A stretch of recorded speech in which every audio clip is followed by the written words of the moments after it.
This is the Emergency Medical Minute, sponsored by Mile High Ambulance. The Emergency Medical Minute is excited to announce that we are now offering AMA PRA Category 1 credits. This is accessible through our online course modules that can be accessed at www.emergencymedicalminute.org/CME-courses, or simply by clicking on the link in our show notes and creating an account. All right. Well, hello. So we see a fair amount of patients with recurrent ascites, usually due to alcohol, liver disease, or other kinds of cirrhosis, advanced cirrhosis, decompensated cirrhosis. People develop ascites. It's obviously uncomfortable for them. So they come in and we do paracentesis, get them feeling better. And sometimes these patients are here pretty frequently, either here or getting outpatient paracentesis.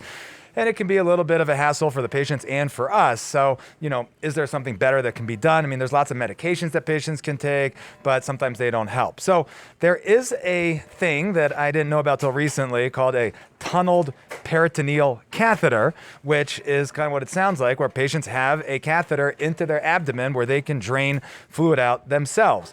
It's very similar to a peritoneal dialysis catheter that we sometimes see patients with.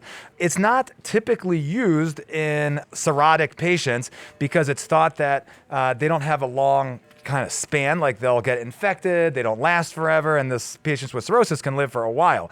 They do sometimes use it in patients with like end-stage cancers, where they're not expected to necessarily live as long. But there have been some studies recently starting to look at whether they can use these in patients with just liver disease. So it was a recent small study that was pretty interesting that took patients who were getting recurrent paracentesis for their ascites and then put in these catheters. And there were some patients who had liver disease from cirrhosis. Some of them were advanced cancer. But the study showed that when they followed them for 3 or 4 weeks after getting these catheters placed, the catheters had basically no worse and sometimes better in terms of leaking from the site, infection at the site, or even SBP. We sometimes worry that patients are going to get peritonitis if you have this catheter in there. But at least in this short study, it showed that it wasn't any worse. It was a little bit better even when you had this catheter in.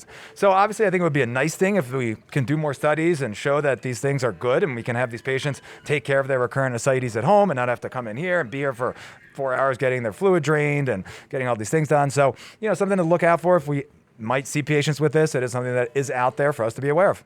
Any questions or comments? Thanks, guys. We'd like to thank our sponsor, Health One Continental Division, and Swedish Medical Center for their financial contributions to the EMM. Donations from them and listeners like you make it possible for us to fulfill our mission of producing and spreading free medical education to the masses. If you enjoy our show, please consider making a one-time or recurring donation to help cover our operational costs and keep the EMM awesome. Click on the link in our show notes to make a donation. Thank you for listening.